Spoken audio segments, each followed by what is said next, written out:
welcome to First 7-Inch Club, episode 220. First 7-Inch Club is a podcast where we dig up 7 inches from the past within the realms of hardcore punk and metal and discuss whether or not they're worth being remembered.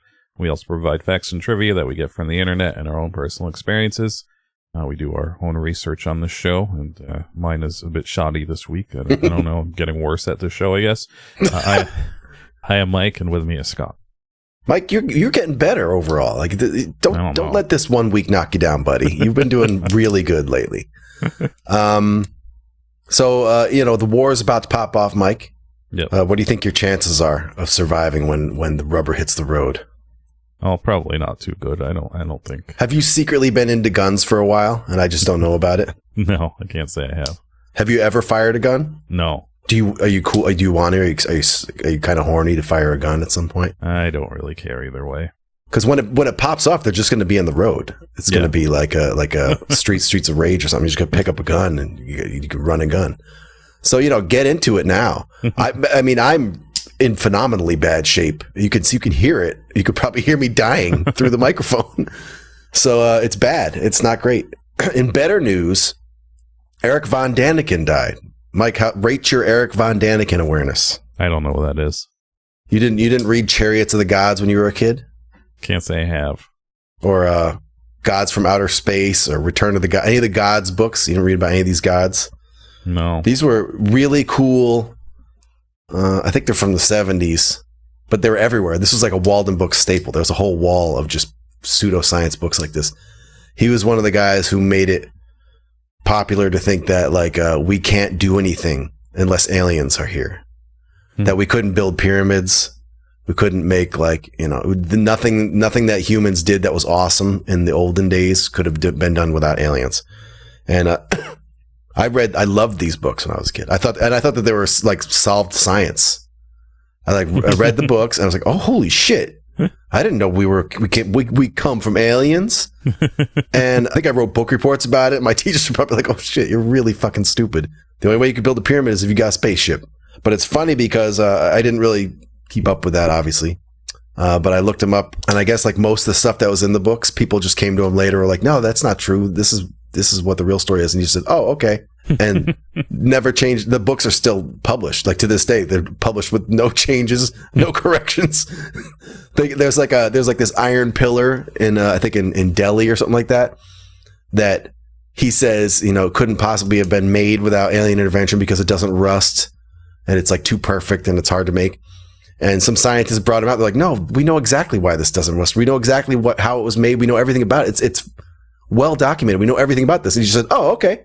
I guess it's not aliens. And that's it. but his books just kind of stayed out there. And I used to really be I don't know how they would hold up to an adult brain. Probably not well. Most of it is really, it's like he just hit the bong and looked at a picture of a Mayan temple and said, oh shit, that looks like an astronaut, man. This guy is probably from fucking space, dude. And then he wrote a book about it and got very rich. The only other thing is I found a boundary of nostalgia that makes me feel bad.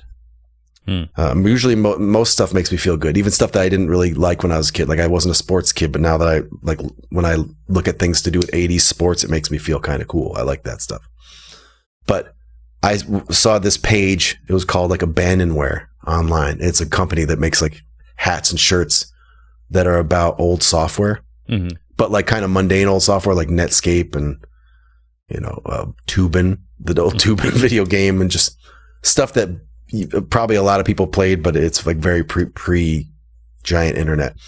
And when I hit the dad hat for Encarta 95, I just it felt really weird. It felt like a really weird sinking feeling. I don't know why the idea of dead software is what's making me feel like time is catching up to me and like the Reaper is hot on my heels.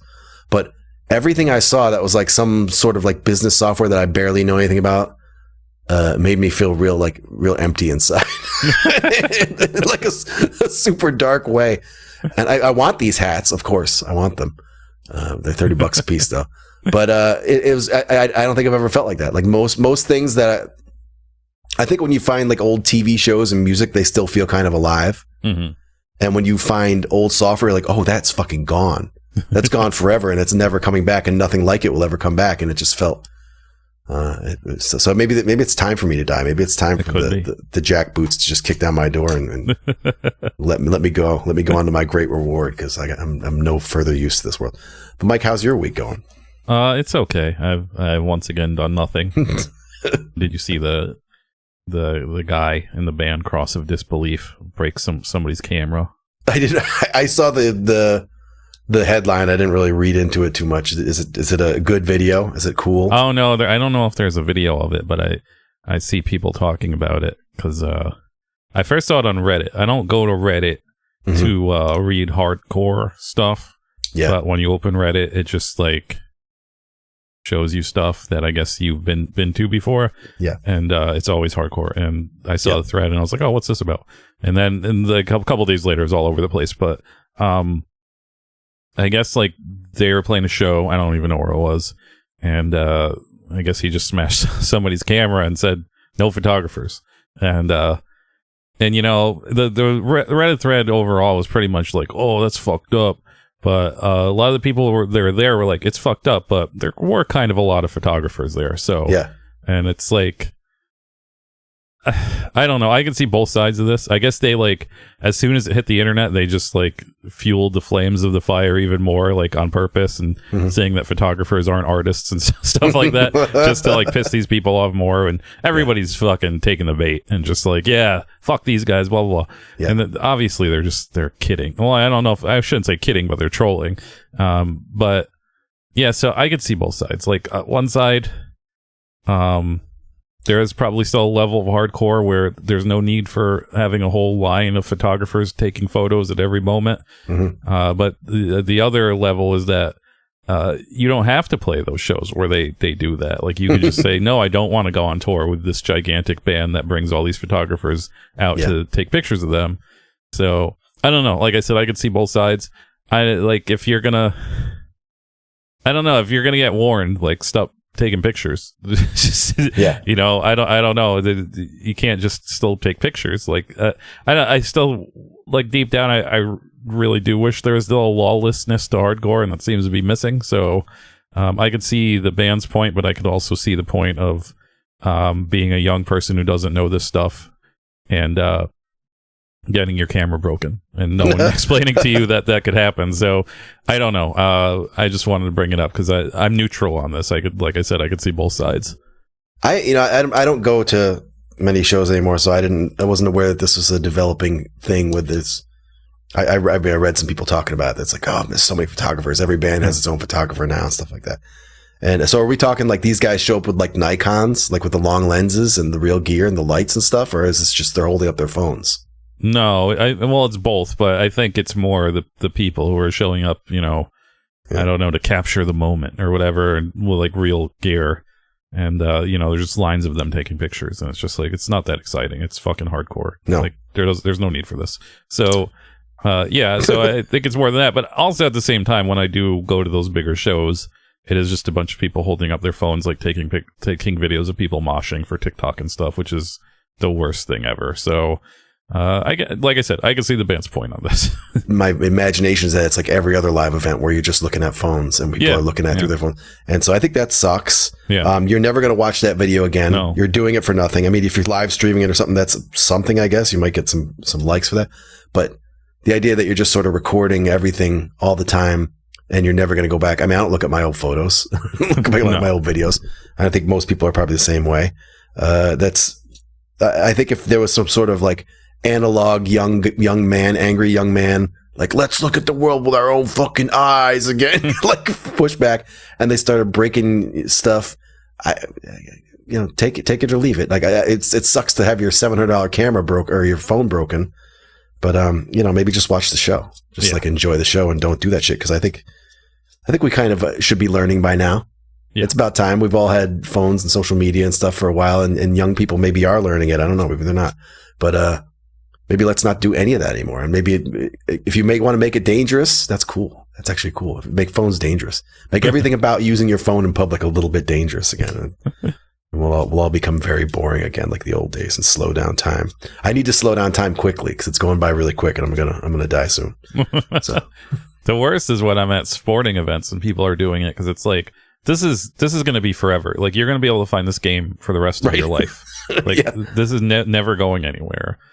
You are 300,000 feet away from taking a good picture or video, and you're like filming the national anthem and stuff like that. It's just like, take your quick video or your picture and then call it a day. But you don't need to film everything. They have like sky cams and drones and like all robots and stuff. All the best things in the world are probably documenting any major sporting event that you're at. You don't need to be. As far as shows, though, maybe kids watch those videos back. I honestly don't know. I don't know. I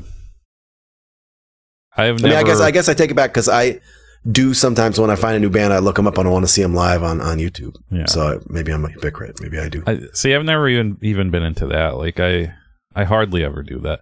There's like, I'll go through phases where I'll find like an old video and I'll be like, oh, that's cool. And then, but it's like 30 years old. None of this stuff's going to be around in 30 years. You're not saving this for 30 years. Maybe you are. I don't know. But yeah, it's just, I don't understand, but maybe kids do watch it back because maybe they prefer that over, I don't know, over listening to music. I don't really know, but either way, just want to bring it up. Yep. The other thing, I guess before we get into the other thing, I should say that you can reach us at first7inchclub@gmail.com, or go to our Instagram at first7inchclub, where you can probably get a hold of us quicker. It's all letters. You can follow us there.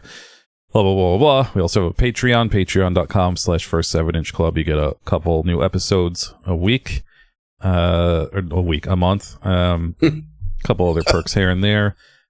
We have, I think, set record time for planning another Patreon episode for next week. We're gonna do our first episode of Essence, probably our last episode too, but Essence of Australia, where we watch some Australian television. I don't know who recommended it, because I didn't see the comment. You saw the comment, but someone recommended that we were doing all this Canada stuff. We should check into Australia. So we already picked out a bunch of shows that look, casually racist, probably casually insulting and non-PC, and that's how kind of I imagine Australia. So it should be a fun time. Good. The 2 episodes of Bluey and one Crocodile Dundee movie. Check that out next week. But aside from that, we were presented with, I guess you call it an opportunity. I don't know. I don't think it's an opportunity. It's just a thing, an event.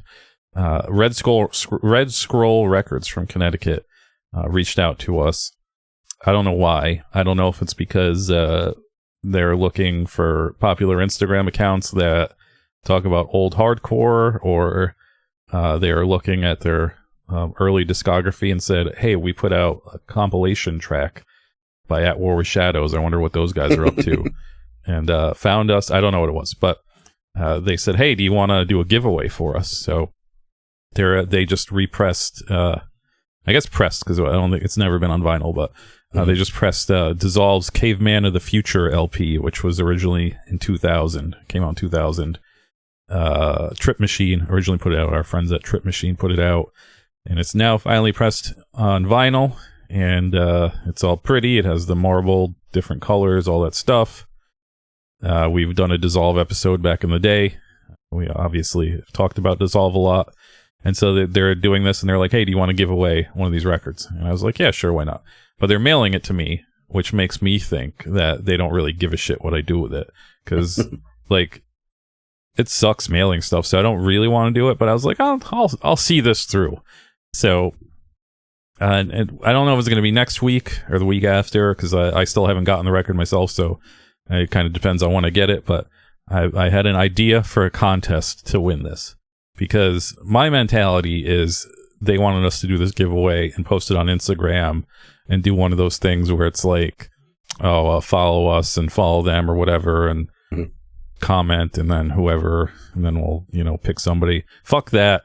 Because then it's just going to be people looking at the Instagram. I don't give a fuck about the Instagram. I want people listening to the show. So in order to win the record, you're going to have to listen to the show. And I will also throw in other stuff besides the record. I'm going to make this a big First 7-Inch Club / Red Scroll Records package. Not too big, because LP mailers don't really fit much outside of an LP. So it'll probably be a lot of flat stuff. Maybe another record, maybe a couple records. Maybe my boxes and boxes and boxes of random pieces of paper and things I've been saving for the last 30 years of my life. Who knows what will be in that package? Because I don't even know yet. But I figured I'll put together a nice prize pack, and you'll win this brand new record, and then you'll win my 30-year-old garbage.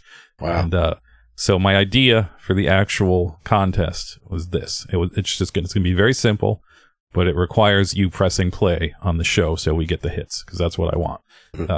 But every episode, I don't know if we've discussed this before. I don't know if people remember, but Scott is the one who puts the music at the end of the episode. I have nothing to do with that. I don't know shit about it. I hardly ever even re-listen to the show anymore, so I don't even know the songs are there. But, every once in a while, somebody's like, oh, what was that song? Blah, blah, blah. And they want to know. So the contest is going to be whatever episode we do the giveaway, which will probably be either the next one or the one after that. You're going to have to write into us and tell us what the artist and the song title of the song. And then everybody who gets it right will be entered in the pool, and then I'll pick from the pool on a randomizer or whatever, and then you'll win the prize pack. So this is the first time I'm saying this to Scott. So, so now he's on the hot seat now because he has to think of a song. My my suggestion is to pick something like medium, not too easy and not too hard, because if it's too hard, no one will do it.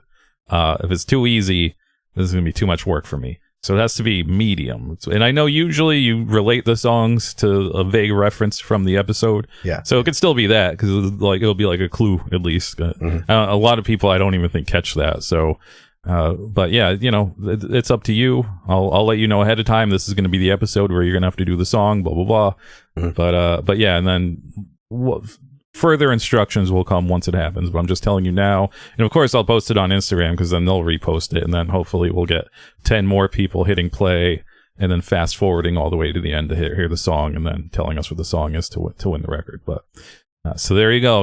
It's our first big giveaway. This should be great, because we get a lot of people that are like, what is, like you said, what is that song? Yeah. And it'll be like Hall & Oates or something like that. Yeah. Like, what? So just write down Go West, King of Wishful Thinking. That's what it's probably going to do. I love that song. I'm going to use that.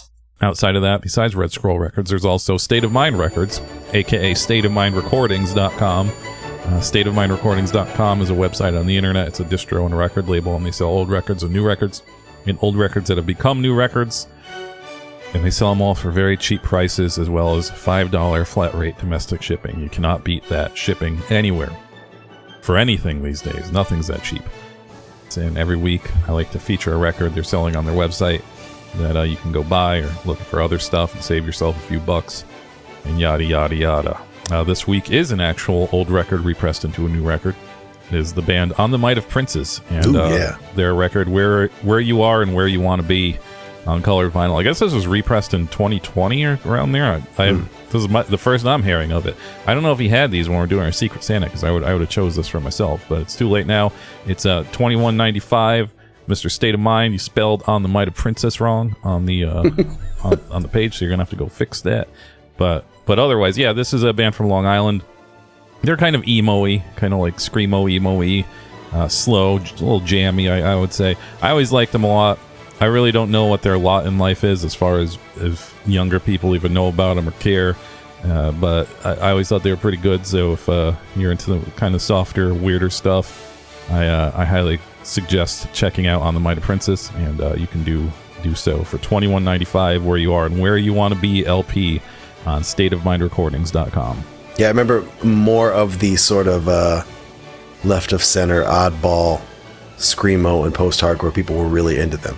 Yeah. So in our neighborhood, that was Madeline Ferguson. Yes. Everybody in the band Madeline Ferguson were super into On the Might of Princess. And I think they wanted us to play a show with them or something like that, and it just never came together. So yeah, I remember I saw him in our friend Tommy, his basement. They played. I think it was a very early show I went to in Albany. I think it was when I first moved there. But yeah, they were like really, really good for a basement show. So that was the one and only time I saw them. But I know they were popular in our neck of the woods. But like I said, I have no idea how far their reach went, and if people still care 20 some odd years later. But it is a very good record. I remember hearing that they were supposed to be really good live, and I never know what that exactly means, so I just assume it's pyro. It's got to be pyro. So my front page had a Stigmata album I didn't know existed. It's from a while back, but still way newer than I thought they were working. It's from like 2015 or something like that. It's called Conditioned to Murder. It's just a red cover. I think it's supposed to be blood dripping, but it's just like red with the sort of scratchy Stigmata. It doesn't have the weird falling ape-faced fist logo that that we needed John Torn to decipher for us. I'll just invite people to listen to it, and it can be our blue dress, white dress meme. You tell me. I don't want to render a strong opinion because I still live here and people can beat me up. But, you check it out and tell me what you think of the Stigmata album, Conditioned to Murder. It's out there online. But if that doesn't float your boat, I found a record called Our Love Is Real by the band American Hate. American Hate is kind of a shitty name, but it's like, they're pretty good. I'm mostly choosing this for the cover.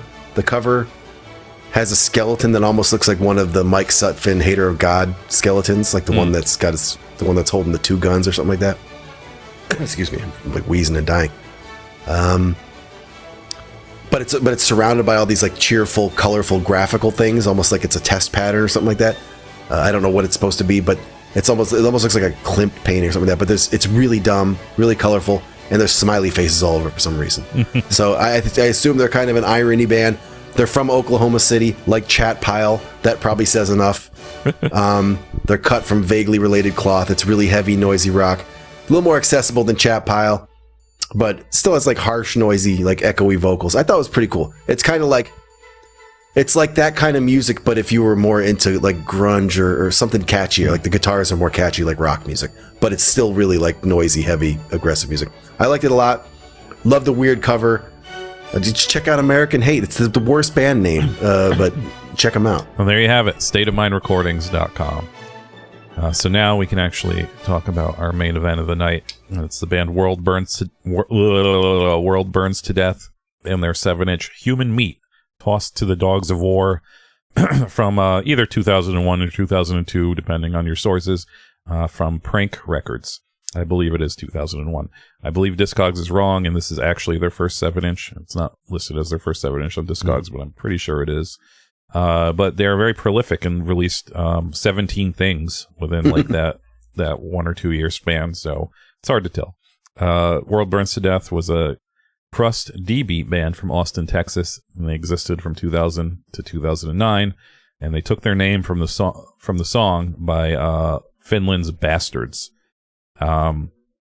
So we are not D-beat pros or anything like that. I think if you're a long time listener, you probably know that. But I gather these guys were fairly popular from what I've been told and what I've seen. And, I don't know. This might be a rough episode for the people who are in that camp, at least from my end. But but I guess we'll get to that. But yeah, I remember hearing the name, and I remember that their LP had the best name because it's called "The Sucking of the Missile Cock." Yeah, and that was a great that's a great LP name, yeah. And that's what I always remembered. But I never listened to them. And when I was looking for records to do for the show, I just saw this and I was like, I don't even remember buying this. So here we are. We're gonna do it. How many dudes were in this band? Is it 4 or 5? Five on this record. Okay, yeah, 5 dudes in this band. And as I stated in the beginning, I did a real shit job. I don't know what happened. I don't know.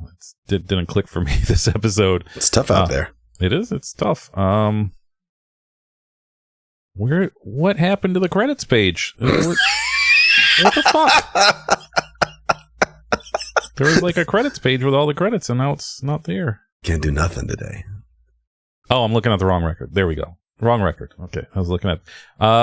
If you guys aren't familiar, World Burns to Death, all the records look exactly the same. So yeah. It's hard to tell if you're looking at the right record. Here's the credits page. So the vocalist was a guy named Jack Control. Yeah. He's known as an American punk singer from Texas, and he was in. He was the singer of Severed Head of State, the sort of ex-His Heroes Gone band. World Burns to Death, Butcher. He's also in Mind Control, and he now works primarily as a mastering engineer at Enormous Door Studios.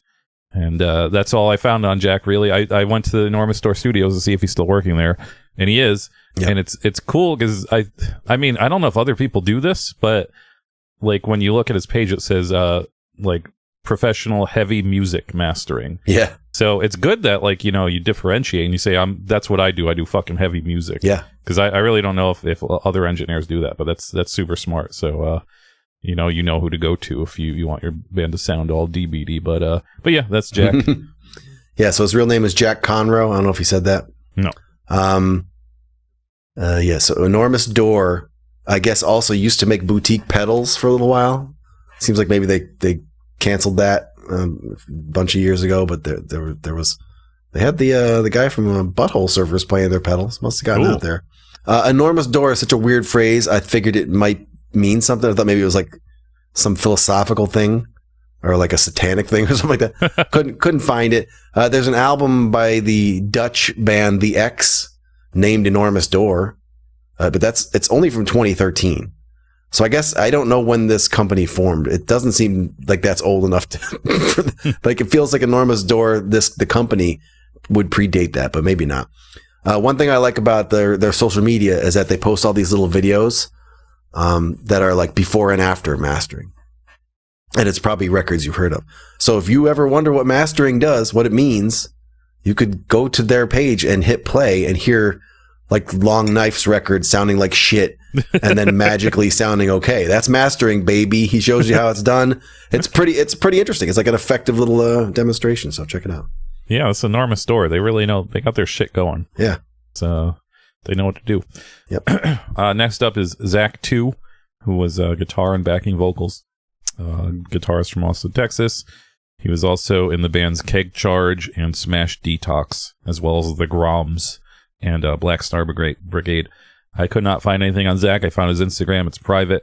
It's a picture of him in front of the state of Colorado sign with a motorcycle or a scooter or whatever you want to call it. Crotch rocket even. I don't know if that's racist, so I don't think it's racist. No, crotch rocket's okay.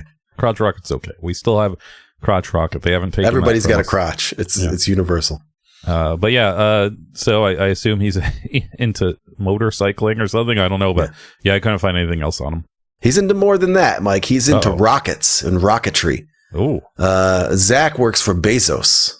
Oh. He is putting up rockets for Jeff Bezos these days. That doesn't seem like a thing you do when you're in a crust band. Yeah, I know. It's very. I mean, he still has the look too. Like his photo on LinkedIn, he's got his tattoos out. He's there, all looking crusty. I think he's wearing he might be wearing a band T-shirt. I don't know, but he is I believe he's a non-destructive tester for Bezos, which means I think he checks the rockets for like defects so it doesn't explode in the sky. You know, I guess if I was a rocket man, like you got to work, and where are you going to go? You go NASA, Bezos or Elon. And so if NASA's not hiring, I guess I'd probably work for one of these terrible billionaires too. I'm sure Crust Punk will forgive him because there's not a lot of games in town. If you're born to put up rockets, you got to put up rockets. Yep. And I think that's a cool job. I think working for Bezos sucks. Maybe he knows otherwise. Maybe like when you're on the inside, you're like, no, actually, this company, this company is the cool one. He's really cool. And he put William Shatner in space, which is cool. I don't know. He likes Discharge. He's pretty cool. He really likes Giesem. He's like a big fan. Next up is Joe Guarana, who's played the drums. Alias Charge Hammer. That's a cool name. Sick. Yeah. He was also in that band Keg Charge. I think a lot of these guys were in Keg Charge. He's also in Deadly Rain and another band called Iscalate Rain. So he had that hammered down. The only thing I could find on John is that he has a brother that was in a band called the Latchkey Kids. That was like an old famous punk band. So I guess it runs in the family with John, but that's all I found. Yeah, John isn't really online other than the Deadly Rain Facebook page has some content, which is like an old man crust band. Do you think, do DB bands accept the term DB, or is that kind of a pejorative if you call them a DB band? I think they accept it. I think I abuse the term because to me, everything like this is DB, and I say it all the time. It's almost to the point where it's like a tick, and I feel like I'm misusing the term, but I don't think I am. I think that they're all DB. I think it's DB all the way down. But so he's not online, but like you said, Latchkey Kids, he was in Latchkey Kids as well. Both of them were in the beginning with his brother Tim. And Mike, while you were partying, Tim studied the blade. Tim is a dapper fencing instructor. He dresses very well, and he's actually like a saber and dagger and fencing instructor in Texas, which is pretty badass. Fans of the old Cold Steel DVDs, you're gonna like what he's putting down. But as far as I can find, John is not interested in social media. Couldn't find much about him. Lastly, was the bassist, who was Craig Merritt. He was also in Butcher and the Bulimics, and also a band called Offenders. Offenders is a band from the 70s, and so I assume there was some new version of the Offenders that were around, because he does not look old enough to be in a band from the 70s, so I assume that. Only other thing is that when I looked for this dude, there's a dead Craig Merritt that's way more famous than this Craig Merritt, so I couldn't find anything, because it's just either Craig from World Burns to Death or the dead guy, so I didn't find anything. Yeah, I don't know if it was this episode or last episode. I didn't take the note about this, but I think I remember reading something about there being some very old band that was just spun back up with all new people. And it's not Black Flag. I'm not thinking of the children that are in Black Flag now. But there was something in part of our study where it was like this, where like all these guys from another band had been tapped to keep some 70s band going. So it could be this. He works for a company called Pallbearer and Ritual, I think. And I assume they're related businesses, because Pallbearer is like they sell T-shirts and swag, and Ritual prints them. I see. Pallbearer's website's kind of cool because it looks like it lets them just be every company. They just do whatever. They do like T-shirts. They do like Mondo style records. They sell Super 7 type toys. I mean, they might be reselling those. It might just actually be like Reaction and Super 7 toys. I don't know. They look. Some of them I haven't seen before. There's a cool one that's remember those Universal Monster toys from like the 80s that glowed in the dark? Yeah. They were like really simple, but they had cool like accessories. There was like a Frankenstein bed where you could like electrocute Frankenstein, and there was like a mummy. They were pretty awesome toys, but the figures themselves were really simple, like Star Wars toys. Yeah. But they all glowed in the dark. There was a mummy and a phantom and all that stuff. And they made a Vincent Price of that. And he's got like a little like crow or raven or something that lands on his arm. And it's cool. It's in the right packaging. That is pretty awesome. I don't know if they made it or if they're just reselling it, but it's fucking awesome. I don't know which of this stuff is legal. Like, it seems wild to have access to all the licenses. These guys, like, in addition to like Motorhead and the Misfits, which I don't think the Misfits lets anybody print stuff like that. Maybe they do, but they have shirts for just every horror movie we've ever thought of. So I guess copyright probably just doesn't exist anymore. But these guys are pretty high profile. So I don't know. I guess I don't know how that works. Like when you're printing like Suspiria shirts and zombie shirts and stuff like that. I think a lot of it is just like you just take the risk, and you're just like, well, if they catch me, I'll just take it down. But let fucking Fulci come and get me. Yeah, I mean, mostly as a person who worked in the gray area of shirts, the most they can do is send you a cease and desist, and I think they have to send like 7 before like anything very serious happens, and then you're just like, oh, okay. So it's more like your morals, where like when we're working with wrestlers and stuff like that. Obviously, it never happened to me, but I remember like thrift store jobber, listener and patron. He did a Bob Holly T-shirt, and Bob Holly's wife was like, "Hey, what are you doing?" And he felt bad and sent them money. Yeah. So yeah, I think it just depends on your morals, but they can't really do much legally.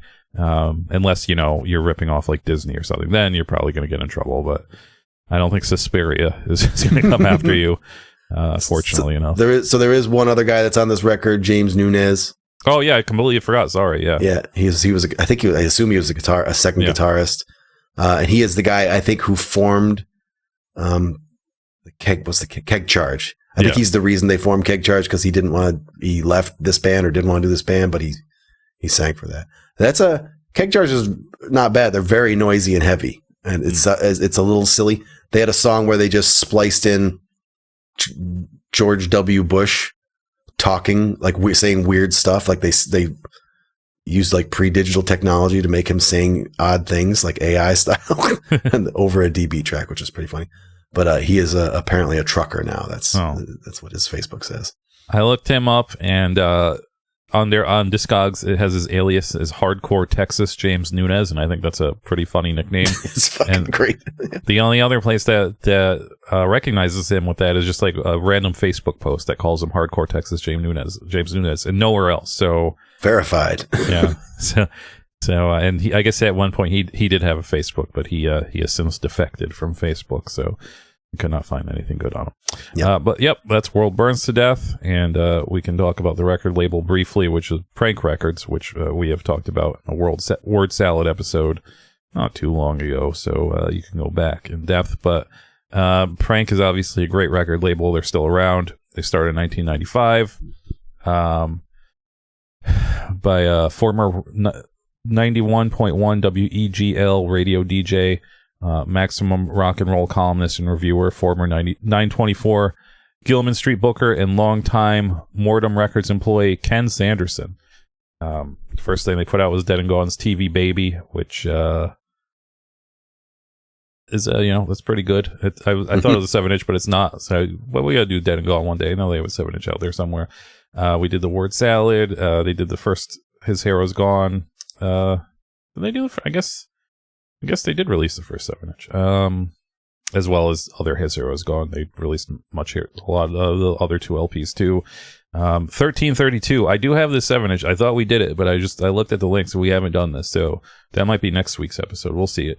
I'm gonna have to make the contest, the giveaway episode, a big record. So if it's next week, we're gonna have to skip 1332 because I don't think that's gonna bring the listeners in. But either way, I do have that record, and I thought we did it, but we didn't. So we're going to probably do that soon. Kylesa, Damad, Inhumanity, Talk is Poison, .com, one that always comes up that I say I want to do, but I still don't have it, but I'd love to do that record one day. And they're still around. They're still putting stuff out. I'm an old man now, and I don't really know what like Prank Records is getting into in 2025, but Slaying, Apocalypse, Totalitaire. So they're kind of just still putting out the same bands they did 30 years ago. So I don't even know if these are like new records or just represses. But yeah, they seem to be. This Ken Sanderson, he has not wavered from the sound. Prank did not go through an emo period or anything like that. It seems like he's still putting out abrasive, hard music. And, that's great to know. And of course, they have one of the greatest record label logos of all time. So, great record label. Yeah, we also talked about this in episode 127, Artemis Pyle. Oh, yeah. Okay. I think we both like Artemis Pyle. Yeah. And there's a lot of bands in this label that we both like. This is I think when my interest in this genre was really peaking, I was pretty far from like really pursuing physical media anymore. It was in the 2000s, Napster and shit was already happening. So I think I wasn't really buying records as much, but I definitely had the His Hero Is Gone stuff early on. Maybe I had that's from the 90s, right? So I might have had that just earlier on. And I probably never looked at the back cover. Inhumanity is on this label. Not the record we covered. No. And they aren't the Inhumanity band who are known widely to sound exactly like Integrity. That's Inhuman. That's Inhuman. So I always forget. I do my serious podcast thinking in the shower. Yeah. And every time I'm doing my serious podcast thinking, I'm like, I got to get the Inhuman 7-inch. So we got to do that on the show. And I still forgot. And I'm going to forget by the end of this episode. But one of these days, I'm going to check right now if they even have a 7-inch. I'm sure. The whole record sounds exactly like Vocal Test. One thing we mentioned in the Artemis Pyle show is that Discogs claims Ken brought Ass for It to America, and that was the first Japanese hardcore tour in the U.S. Oh, yeah, that's right. And at the time, I questioned that because I could have sworn I'd seen Japanese bands playing shows in my like toddler days of hardcore. That would have been like 92, 93. And I think a few people might have responded, but I don't know that I ever got a like real consensus about whether I was right or not. So, I think we have a slightly larger and more comment engaged audience now. And we also have some real hardcore eggheads who know everything and are way more qualified to do this show than me. Like you should be doing the first 7-inch club. But you guys got to let me know if I'm right. There's no way that Ask For It in 1995 is the first Japanese hardcore tour of the USA, right? That can't be. Someone's got to back me up on this. Sorry, I was looking up Inhuman 7-inches. Somebody has it for a nice price, but they're trying to charge $9 shipping in the United States. So I'm telling you that $5 domestic shipping, guys. It's you can't beat State of Mind. So StateofMindRecords.com, recordings.com. So now we can get this record out onto a tray. Nice. Did you hear that? That was a really good open. That was pretty loud. Had a nice hiss. Nice hiss. So this is a black and white one. That's the type of music. They're black and white music.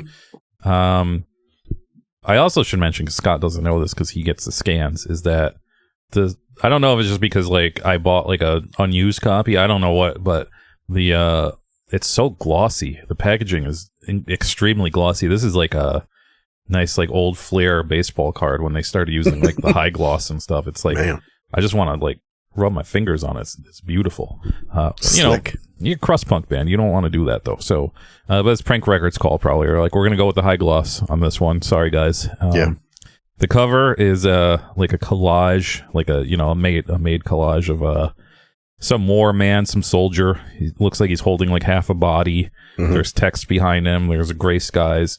I imagine in 2001 when this was designed, and Scott can prove me wrong, but I imagine this is one of those things where you go, oh, that looks really cool, but now it just looks like garbage. Like it just looks like, teen Photoshop. But in 2000, what are you gonna do? And outside of that, this record is covered in text.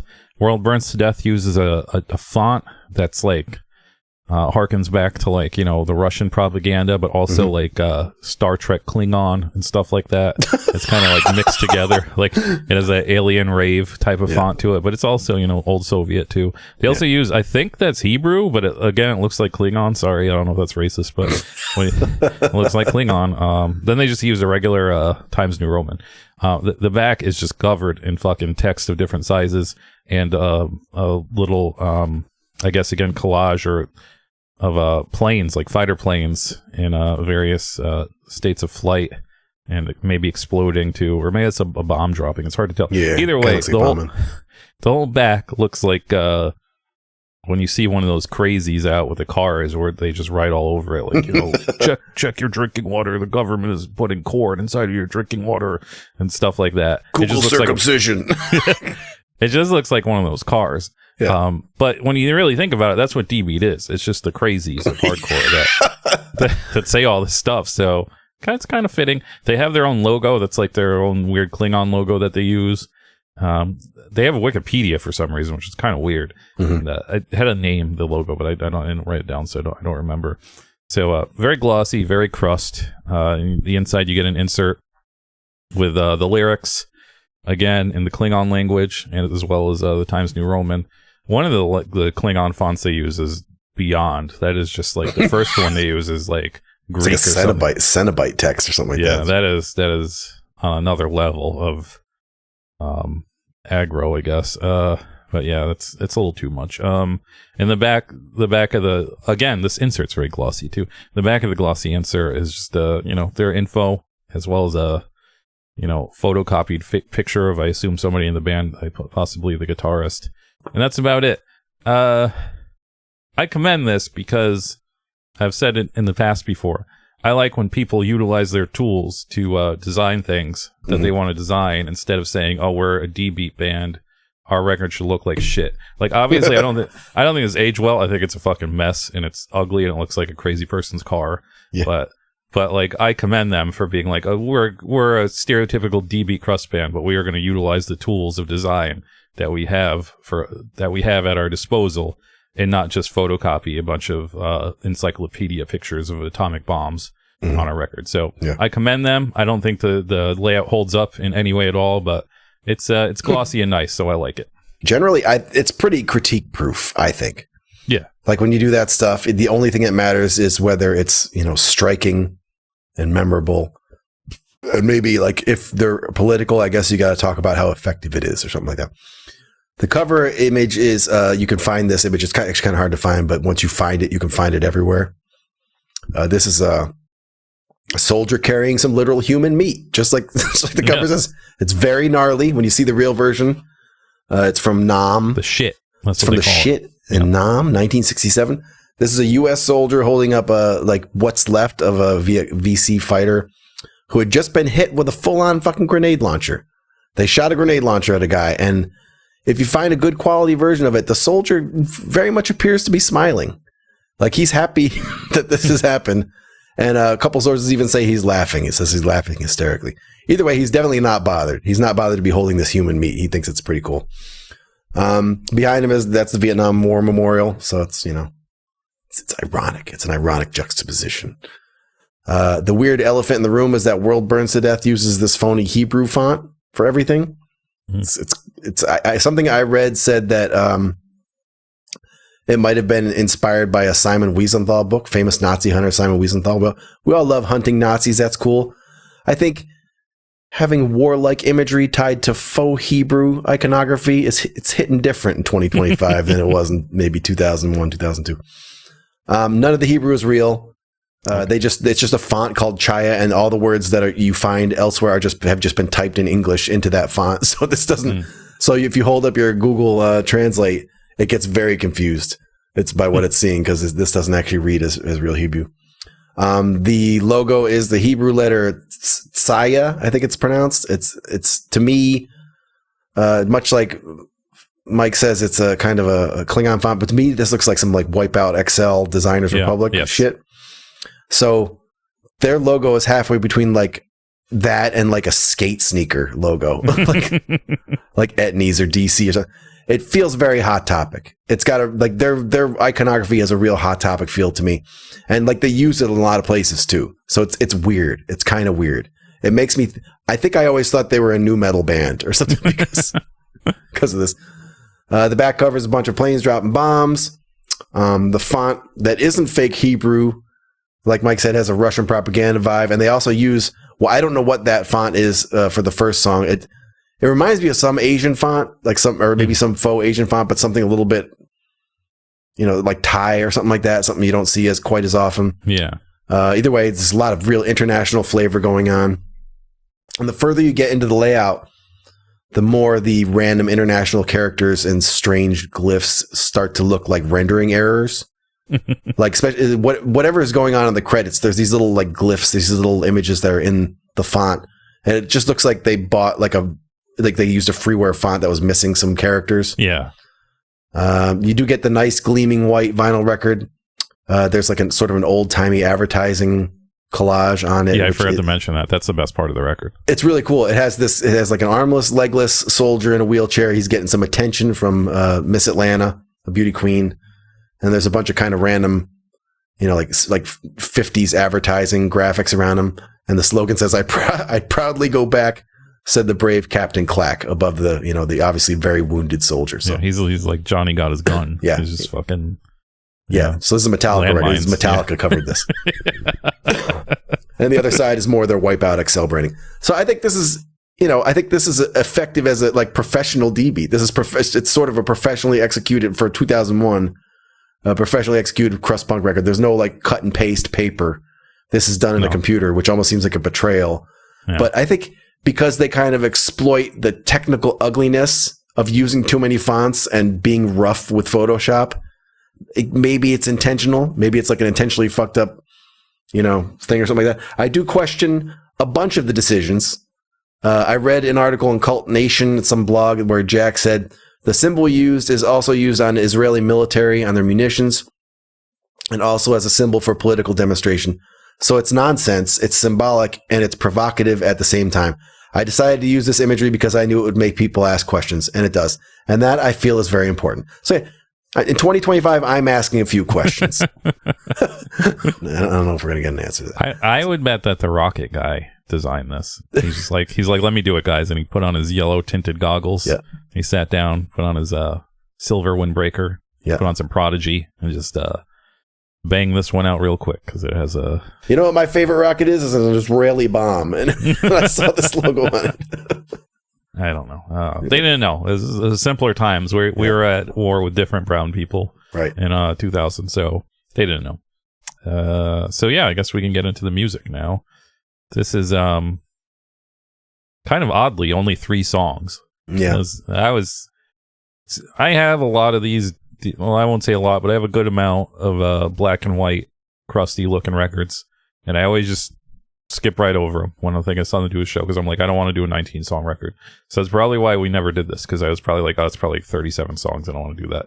So when I saw this was 3 songs, I was like, oh, that's pretty weird. Yeah. And I don't know. There's no reason this should only be 3 songs. I don't know. It's a weird thing, but I guess, you know, they were putting out so many things that year. They were like, we only have 3 left. Yeah. We only have these 3 songs. We already put out 73 songs this year. We only have so much music inside of us. So I don't know. But either way, you only get 3 songs on this. So the first side only has 1 song. And that song is called Wretched Sons of Kursk.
So this begins with a pretty long intro. It's pretty long. It does nothing for me. I think it's a waste of space. But I imagine if you're more into this stuff, this is where you raise your beers in the air and you circle pit, and Sean Duty is in the corner looking angry. That's what this part is. The guitars sound extremely shitty, but it's shitty on purpose. Like, this was targeted. They're like, well, let's make our guitars sound like the worst. And mission accomplished, because they sound bad. And it's but you know, it's a cool bad. It's not, like I said, it's on purpose, so it's fine. I began to fall asleep during this intro, but luckily the Starscream vocals kick in, and I wasn't expecting that. That's for sure. Yeah, I wasn't expecting full on metalcore Starscream vocals. I assume there's some kind of effect on the vocals, but they sound pretty cool. And then everything kind of picks up the pace at this point. It's definitely D-beat. I don't know what else to say about it musically, because that's what it is. Lyrically, I think this is about Teddy Boy Greg. It's about some kind of like it's about like Russian soldiers in the war. I don't know, man. This is like, This is like total cosplay shit. Like, obviously, I was expecting war shit and war imagery. 2000 was a very war-hungry time for America, so I was expecting something more topical. They're talking about Russian wars, and man, I don't know if you guys have been listening long enough, but I hate history, and I don't know nothing about it. And I definitely don't need to be learning about Russian wars from a crust D-beat band from Austin, Texas. So, did nothing for me. Also, it's not so prevalent in this song because he has that Starscream filter on, so you don't really care because you're just like, man, this guy's kicking ass. But they have a real basic rhyme pattern to these songs. Yeah. And again, I don't know enough about D-beat to know if that's like a staple. Like, I don't know if that's like a staple of the band they stole their name from or whatever, but I don't know, man. You don't have to do that in hardcore. You don't have to be like, blah, blah, blah, blah, blah, blah, blah, blah, blah, blah. Like, it's just like, you don't need to do that. I think you could expand more. Musically, it's fine. It just, usually, I think me and Scott have both said it on the show, but usually when we hear D-beat, they have like the first song, you're like, whoa. Yeah. And then like you listen to the next 19 songs and you're like, oh, it's that again. But this didn't do that for me. I was just kind of like, this is a fine song. I didn't really blow my dick back or nothing. So this was timely at the time, sort of. Oh. This was, they're sort of talking about the Kursk submarine. So in the early 2000s, I don't remember much about it, but the Russians lost a sub. Something went wrong and a sub just dropped, and nobody knew. And all the things that are supposed to happen that let you know a sub has gone awry, all failed. And the Soviet or the Russian Navy was just like a fucking Keystone Cops, like bumping around in the ocean trying to find the sub they lost. And I think everybody died. I don't know, but that's kind of what they're singing about. But yeah, like, we didn't no one gave a shit about Russia and do that. Maybe we should have. So this was pretty much what I was expecting. It's very fierce sounding, kind of crusty DB in the middle, at least. The intro goes back and forth between it's kind of just two moody chords, and it's got a real midnight vibe to it, like driving around in the dark. In another world, this could probably be like a Fugazi riff or something like that. It's not very. It passes the sniff test for being a D-beat intro because it's got that kind of rockin' dun dun dun dun dun. It's got that feel, but it's a little bit, it's a little bit more. I don't know. There's something a little bit more post-hardcore about the note choice. It's got some those classic crust punk note bends. Like if you were making a joke crust song, you would have the dun dun dun dun wow wow dun dun dun wow wow, and they do that. And then eventually it quits fucking around and just kicks into overdrive. Vocals are real screechy, and these guys are the king of ooh. They do a lot of those ooh things, which I love. There's like a real brief detour into like experimental rock for, I guess, what you'd call the breakdown. The guitars all just kind of stop playing and do this like this like descending duck stomp quack thing, and then it ends with another ooh, which is amazing. And then the riff that comes out of that it's about 3 to 4 times more frantic and that's good. I like that. So this is what I want. I accept what Mike is saying, but this is kind of what I want, is to have just like lots of riffs and lots of things going on. Some exploration. If you're going to do D-beat, I want you to be writing a lot of sort of weird riffs and sort of going places and getting dramatic. It doesn't have to be Pink Floyd. It doesn't have to be Lamb Lies Down on Broadway. It just has to be fun and interesting. I think they stuck the landing on this one. I think World Burns to Death landed it for me. I would have probably really liked this live. I would have been like, oh man, these guys are crazy, because the riffs are so kind of epic and over the top. It's not bad in the recording. It's not going to be my favorite of anything. But Mike is also right that they are doing like nursery rhymes. Starscream nursery rhymes. Okay, then you flip it over, and the first song on side B is called In Fear of Your Bombs.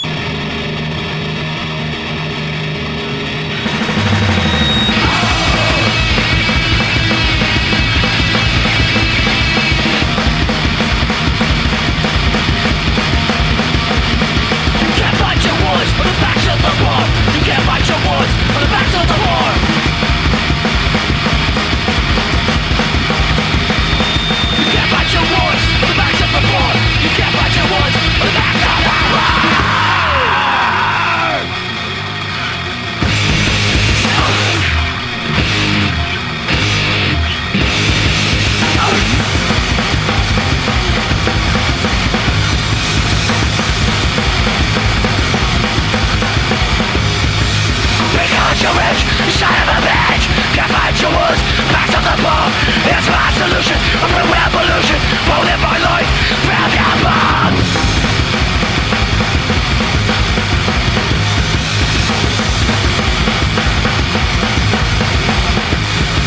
Because you're rich, son of a bitch, can't fight your wounds. Back to the bomb, it's my solution. I'm a revolution, won't live my life from your bomb.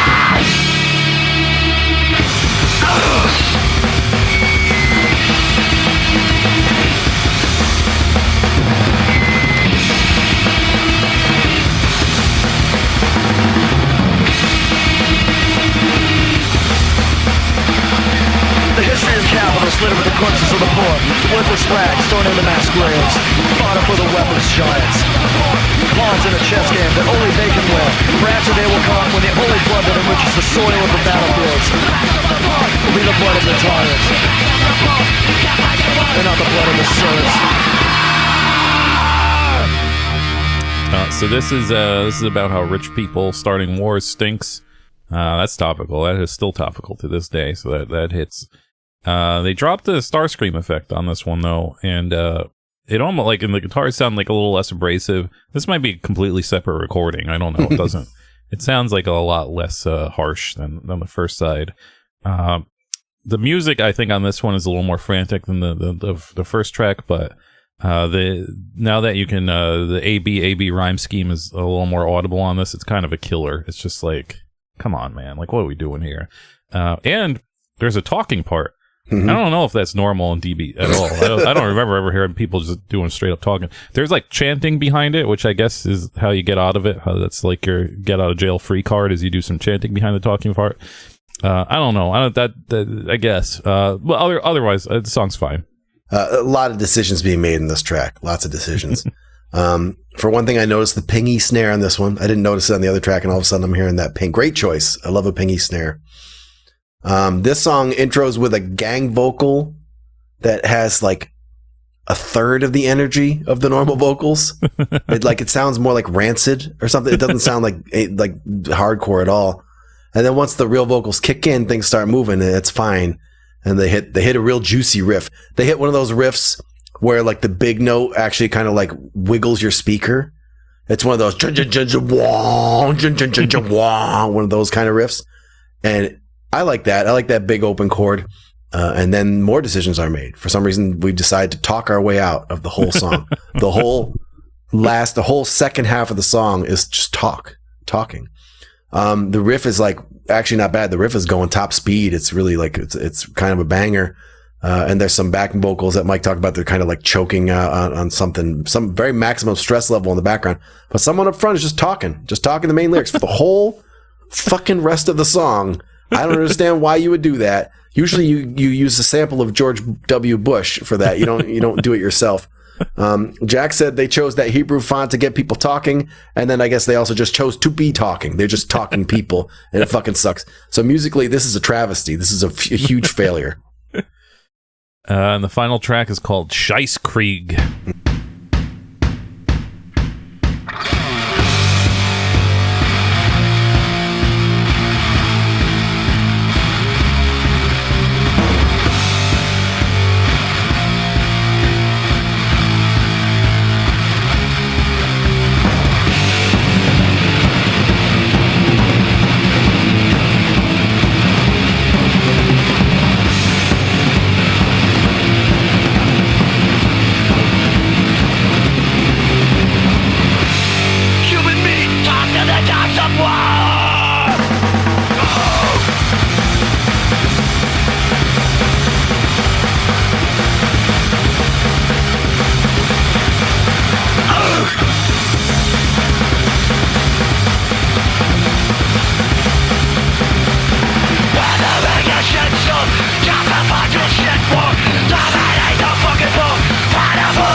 your shit for?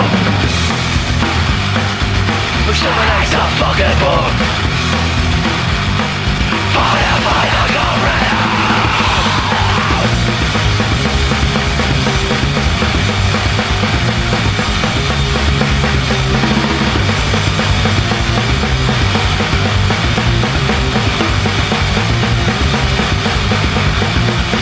Weathering the shit stuff, justifies the shit book. Exterminate the fucking book. Fire by the gorilla. Weathering the shit stuff, justify the shit book. Exterminate the fucking book. Fire by the gorilla. That, of course, means shit war. While I was looking this up, a lot of bands have named themselves Shice Creek, which is like more than 2. So that's pretty insane. So I guess this is just a whole concept album about war at this point. Like that's all they sing about. That's their only topic. Very cheerful stuff. They do the big drums in the beginning as if this was going to be like an Earth Crisis song or something. And I was like, whoa, where's this going? Yeah. But it ends, and then they just go into the normal D beat. You know, if you could believe that, it just goes back to D beat. I do like when they play the evil chords in this song. Like it's going to get real evil and satanic. But lyrically, the song is very short. It's only like a few lines. And so it's just like, after a while, it's just like an endless chorus repeat. And it starts to sound like a punk version of the Can dance to me in my head. And that's like, I can't separate it from, I think, Scott, did you have when you're growing up, did you have the ShopRite commercials? Yeah. The Can ShopRite, dance? yeah. That's just like, that's in my head while this is playing, is that ShopRite commercial. And, that's all I think about. So I can't take it seriously.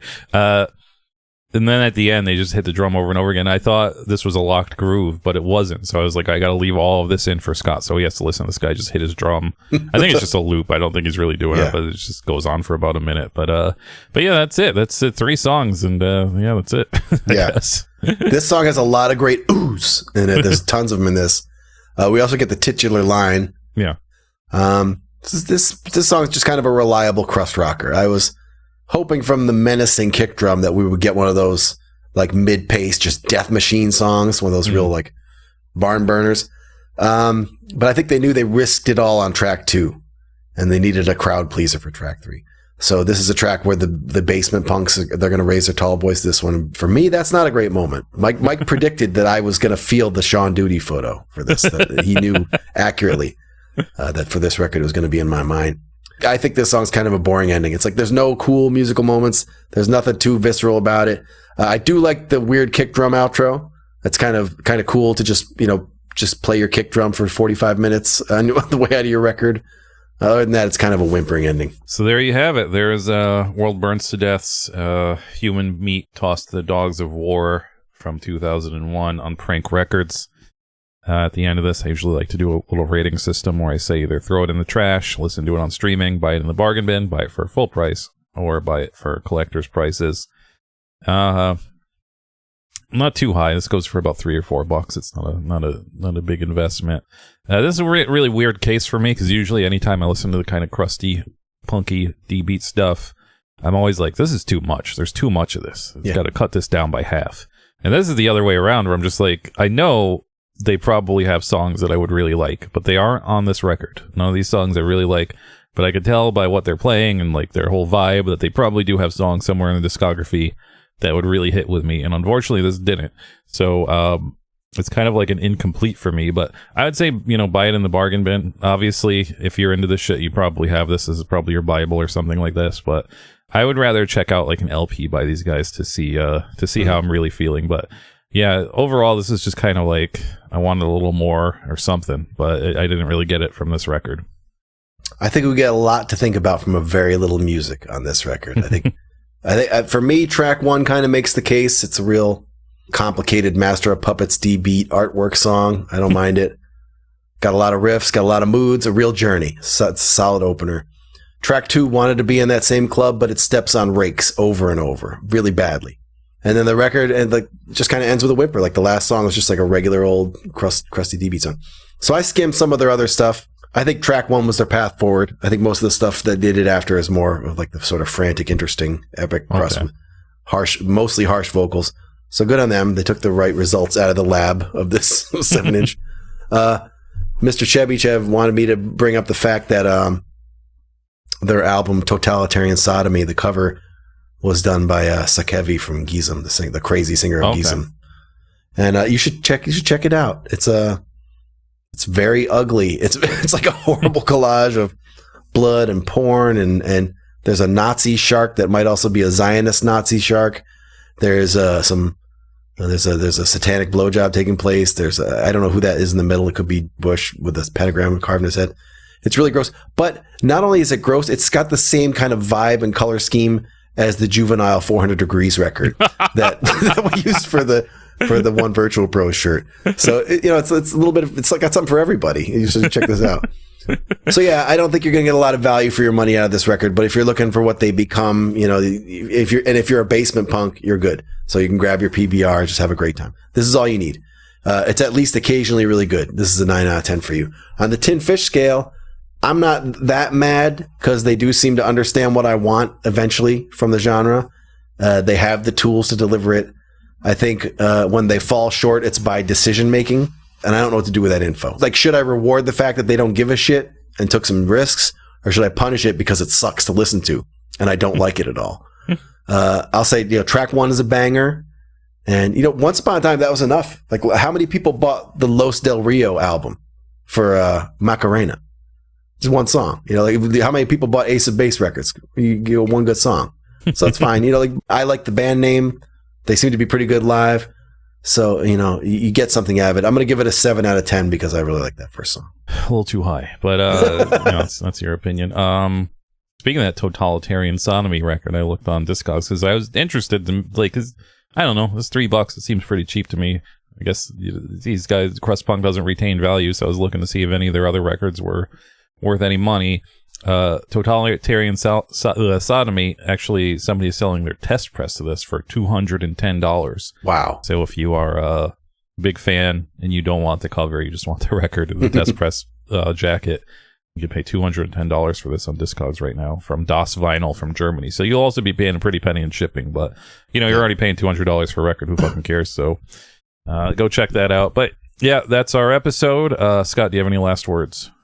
If anyone wants to send me tips on how I can survive the coming race war or whatever is going to happen, like what can I become, like a merchant? Could I become like a cleric?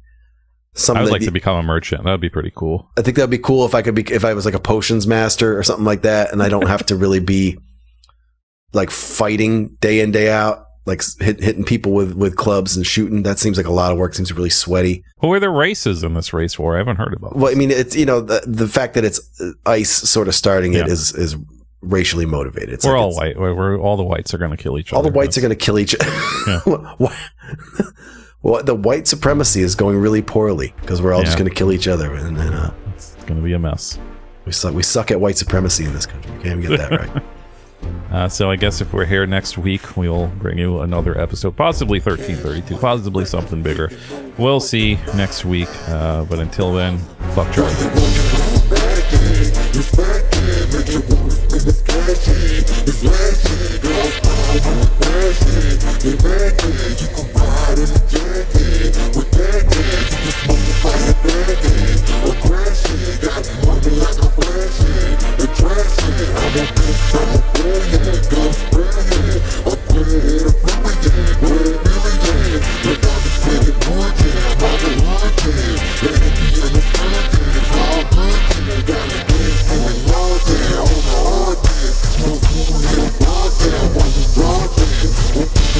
Treat them on the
gas pretty on.